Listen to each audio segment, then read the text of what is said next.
नमस्कार, मैं हूं नीलू। तो एक बार फिर से ईरान के सुप्रीम लीडर अली खामेनेई को जान से मारने की धमकी मिली है, और वो भी धमकी मिली है इजराइल के रक्षा मंत्री की तरफ से। जब वहां पर नेतन्याहू मौजूद थे, उस दौरान अली खामेनेई को जान से मारने की धमकी दी गई है।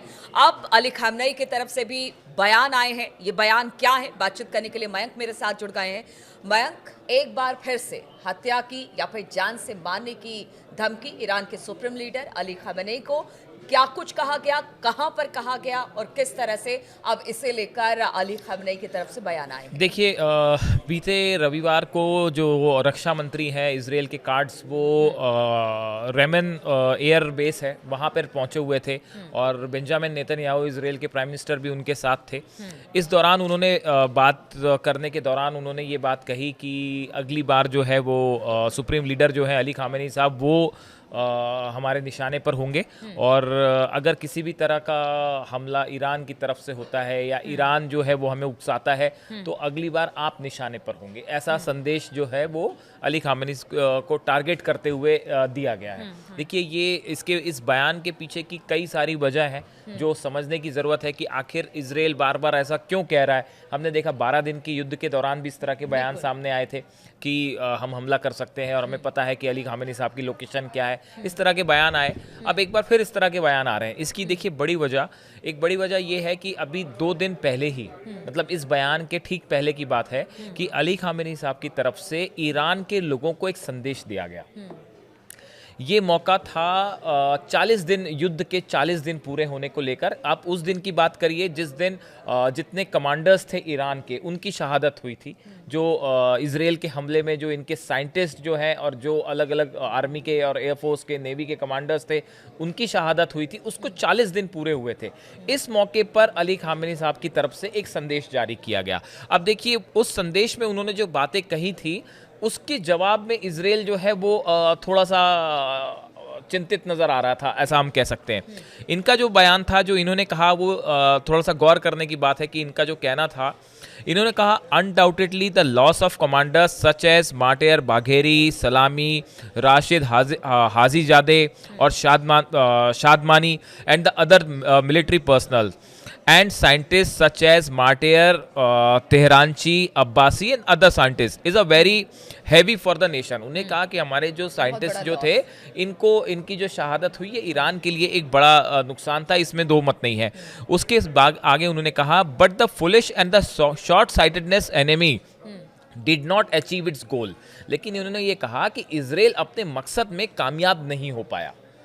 ये इनकी तरफ से सेकंड बयान आया था। उसके बाद उन्होंने कहा the future will show the both military and scientific movements will go ahead, God willing proceed faster than before towards Lofty Horizons. इन्होंने ये कहा कि आप आने वाले, ये अली खामेनेई साहब का संदेश था ईरान को ही नहीं, पूरी दुनिया को।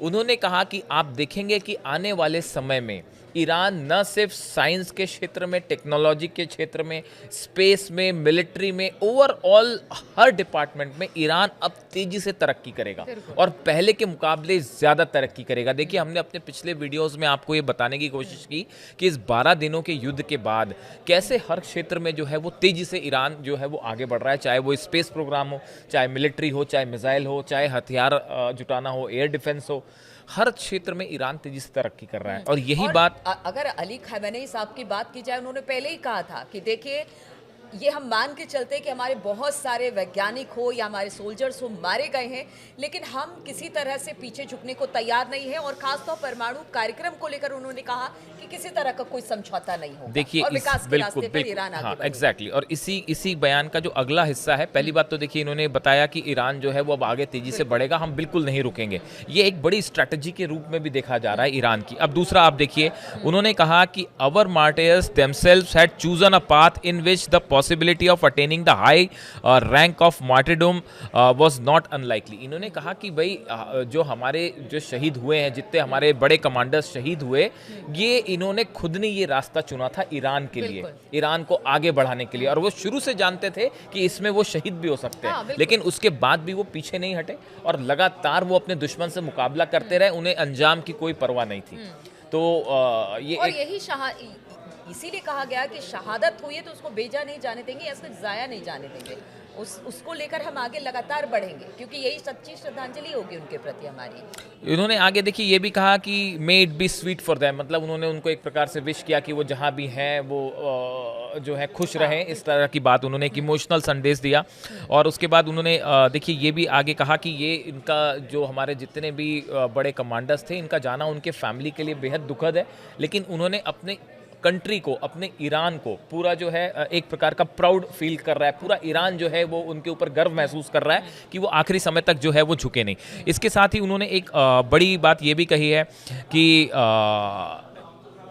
किसी भी तरह से, किसी भी दबाव में, ये बात हम शुरू से कह रहे हैं, एक बार फिर उन्होंने ये बात दोहराई है कि किसी भी फील्ड में, किसी भी दबाव में आके ईरान कोई कदम नहीं उठाएगा, चाहे वो अमेरिका की तरफ से दबाव हो, चाहे इजराइल की तरफ से। की कोशिश रक्षा मंत्री की तरफ से इजराइल और की गई बिल्कुल। और इसके साथ ही एक बड़ा बयान उनकी तरफ से ये भी आया, उन्होंने हर ईरान के नागरिक को 7 ड्यूटीज कह लें आपको 7 जिम्मेदारी दी है कि आप इसे पूरा करें। ये बड़ा इंटरेस्टिंग है। उन्होंने कहा है कि आप नेशनल यूनिटी को मेंटेन करें, आप जो है साइंस और टेक्नोलॉजी को तेजी से आगे बढ़ाने की कोशिश करें, आप ईरान की जो डिग्निटी है, जो सम्मान है, उसको बरकरार रखने की कोशिश करें, जो डिफेंस कैपेबिलिटी है, रक्षा का क्षेत्र है, यहाँ पे ईरान को मजबूत करने की कोशिश करें, और गवर्नमेंट सरकार की जो इफिशियंसी है आप उसको बढ़ाएं, उसको मदद करें।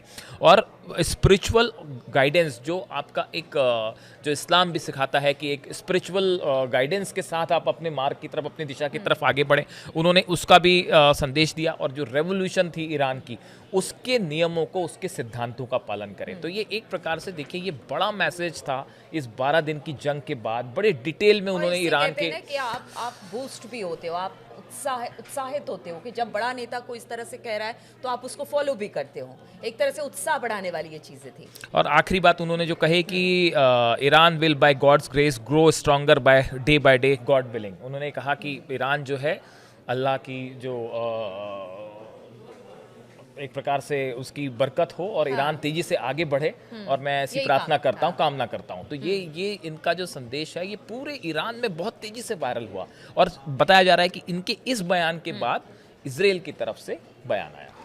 बिल्कुल। तो ईरान के सुप्रीम लीडर अली खामनेई ने जो बातें कही हैं उसको लेकर अब देखिए इजराइल की तरफ से भले हत्या की धमकी दी जा रही हो, लेकिन अली खामनेई का कहना है और ईरान वासियों का कहना है कि वो किसी तरह से धमकी को बहुत सीरियसली नहीं लेते हैं। वो लगातार ईरान की तरक्की के बारे में सोचते हैं, और खासतौर पर परमाणु कार्यक्रम को लेकर जिस तरह से चौतरफा दबाव है उसको भी वो झेलने को तैयार नहीं है। चलिए, किसी के साथ इस चर्चा में बस इतना ही। आप लोगों का हमारे साथ जुड़ने के लिए बहुत बहुत शुक्रिया।